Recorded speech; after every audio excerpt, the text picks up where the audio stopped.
Yoshi से inspire होकर मैंने सोचा why not make a tiara for myself also. So मैं भी कोशिश कर रही हूँ यहाँ पर टियारा बनाने के लिए। नाउ माइंड यू विदाउट चश्मा, बिकॉज आई वेयर अ चश्मा। बड़ा मुश्किल है जी, दिख ही नहीं रहा ठीक से। लेकिन कई बार मुझे लगता है रिश्तों में भी ऐसा होता है ना, क्लैरिटी नहीं होती। जैसे कि अरमान और अबीरा के, यानी वक्त ये रिश्ता क्या कहलाता है का है। तुम्हें मेरी बात का, मेरी माँ की लाइफ का कोई मोल नहीं है। तुम और माँ भी तो मेरे भाई की लाइफ को वैल्यू नहीं कर रहे हो अरमान। तुम जानते हो मेरे भाई की लाइफ का पर्पस क्या था? स्टेज पर फैंस के सामने परफॉर्म करना। क्योंकि माँ उन्हें वक्त पर हॉस्पिटल नहीं लेके गई, क्या उन्हें इंसाफ नहीं मिलना चाहिए? ये इंसाफ नहीं है, ये बदला है। तुम हम सबसे बदला ले रही हो अबीरा। तुम ऐसे कैसे सोच सकते हो अरमान? तो मैं और क्या सोचूं अबीरा? मैं तुम्हें कितनी बार बताऊं कि माँ अबीर से सॉरी कहने वाली थी। सॉरी कह देने से भाई की पाँव ठीक नहीं हो जाएंगे। और माँ पर केस करने से अबीर चलने लगेगा। रिश्ते जब मांझे की तरह उलझ जाए तो उन्हें सुलझाना ही बेहतर होता है, लेकिन जब ना सुलझे तब क्या? ये बात अरमान बखूबी जानता है और वो रिश्ते को सुलझाना चाहता है, मगर ये रिश्ता उसका और अबीरा का नहीं बल्कि उसकी माँ विद्या को लेकर है। अरमान आया है अबीरा को समझाने के लिए कि वो केस ना करे, मगर अबीरा कहाँ मानेगी, क्योंकि वो तो अपने भाई को इंसाफ दिलाना चाहती है। अरमान गुस्से से ज़रा डिसअपॉइंटेड है क्योंकि अरमान ने अबीरा को समझाने की बहुत कोशिश की कि वो माँ पर केस ना करे, but Abira is not ready for that. कि अबीरा को लगता है कि केस करना बहुत ज़रूरी है, भाई को इंसाफ दिलाना ज़रूरी है, जो कि सही है अपनी जगह पर, वो बिल्कुल सही है।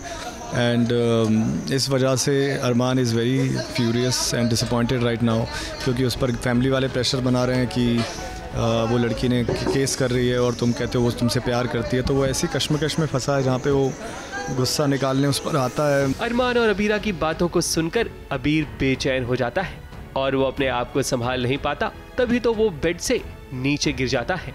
अब अबीर अपने पैरों पर खड़ा तो नहीं हो सकता, इसी का गम तो अबीर के साथ साथ अबीरा को भी खाए जा रहा है। अबीर भी समझाता है अबीरा को कि वो अरमान से अपना रिश्ता सुधार ले, लेकिन अबीरा जानती है कि ऐसे मौके पर वो अपने भाई को अकेला नहीं छोड़ सकती, जिसे बचपन से ही कभी परिवार का प्यार नहीं मिला। मैंने अपने जीवन में क्या क्या दुख दर्द सहे हैं वो अबीरा ने देखे। इस चक्कर में उसका अरमान के साथ रिश्ता टूट रहा है, तो मैं चाहता हूँ कि वो चीज़ ना टूटे। तो बोलती नहीं भाई आपका साथ देना मेरा फ़र्ज़ बनता है एंड ऑल। भाई गिर जाते हैं नीचे तो मैं उन्हें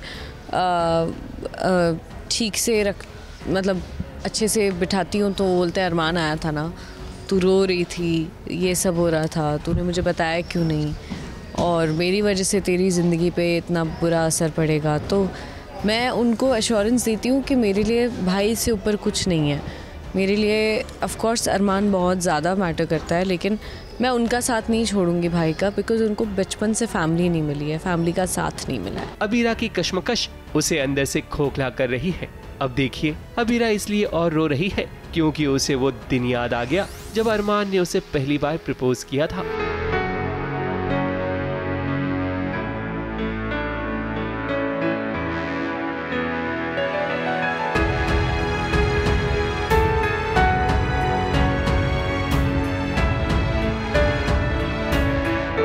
खैर, जिंदगी की तो यही रीत है, हार के बाद ही जीत है अबीरा। आज जो आंसू आप बहा रही हैं, आगे चलकर आपके लबों को भी मुस्कुराने का जरूर मौका मिलेगा। ABP news report.